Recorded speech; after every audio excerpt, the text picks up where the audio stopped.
Les priorités de l'année 2018 ce sont bien sûr toujours la sécurité publique, sécurité routière, sécurité civile, et puis tout ce qui touche au développement économique et à l'emploi, et bien sûr la cohésion sociale, avec un effort tout particulier sur la construction de logements sociaux, sur l'hébergement des plus nécessiteux, et puis enfin l'aménagement équilibré et durable de nos territoires héroltais, avec en particulier un effort sur les zones rurales,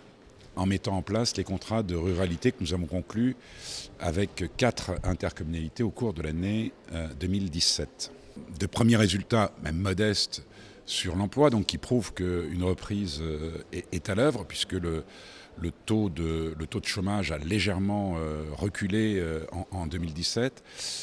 Et on espère surtout qu'en 2018, avec la reprise qui se confirme, cette décroissance du chômage, ce reflux du chômage va se confirmer, en particulier dans les quartiers populaires, puisque c'est véritablement là où nous souhaitons faire porter l'effort au profit des jeunes ou des moins jeunes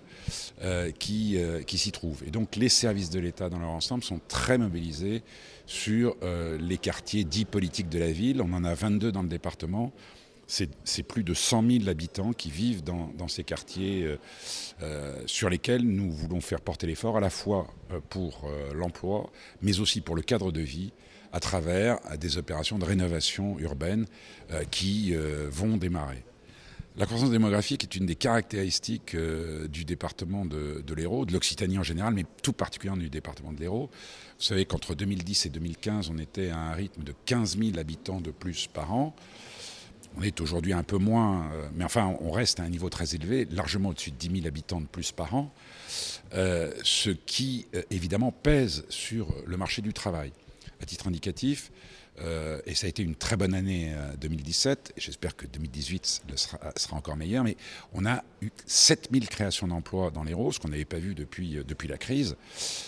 Mais 7000 créations d'emplois, au regard de 15 000 habitants supplémentaires, on voit bien où se trouve la difficulté. Donc il faut amplifier les efforts en termes de création d'emplois pour parvenir à inverser durablement